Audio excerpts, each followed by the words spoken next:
This little boy was murdered, but somehow every piece of evidence pointed to one man, his own father. David tried everything he could to defend himself in court, but with witness after witness testifying against him, he was ultimately sentenced to life in prison. Even his wife lost faith in him, and just like that, David spent the next 5 years behind bars. He thought the rest of his life would be spent in prison, drowning in guilt for failing to protect his son. But then one day, a visitor he hadn't seen in 5 years suddenly changed everything. Rachel came to visit him in prison, holding a photograph in her hand. A few weeks earlier, she had gone on a trip, and in one of the pictures, there was a boy who looked almost exactly like David's son. More importantly, the boy had the same birthmark on his face. 5 years had passed, so of course his son's appearance could have changed. But the moment David saw that photo, he was sure that boy was his son. In order to find him and clear his own name, David became emotional and demanded to speak with the warden. But Officer Vincent didn't care about his request. Instead of helping him, he coldly locked David back inside his cell.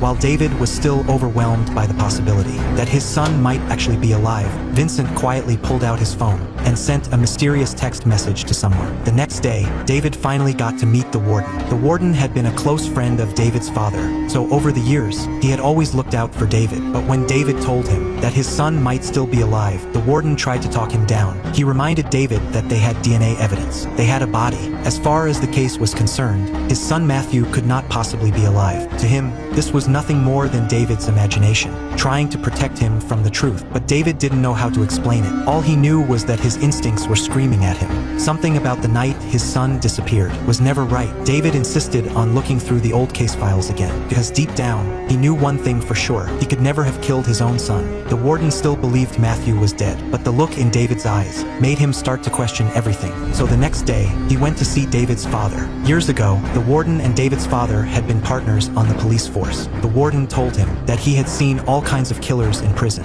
and every one of them had something in their eyes, something that never really went away, no matter how many years passed. But with David, he had never seen that look. David's father, however, seemed more willing to trust the facts. Maybe Matthew's death had filled him with resentment toward David too, but their final exchange revealed something strange. It seemed that David's father and the warden had done something on the night of the incident, and as the warden left, a strange man was secretly watching him from a distance. That night, the warden finally had someone quietly bring Matthew's case files to David. Inside the file were all the key pieces of evidence from the trial. According to the investigation, David had a long history of sleepwalking. The police believe he may have killed his son during a sleepwalking episode and then woken up with no memory of it. On top of that, there were no signs of forced entry at the house. The body was too badly injured to be visually identified, but DNA confirmed that it belonged to Matthew. The murder weapon was a baseball bat, later found in the woods, and the key witness was a female neighbor. She claimed that on the night of the murder, she personally saw David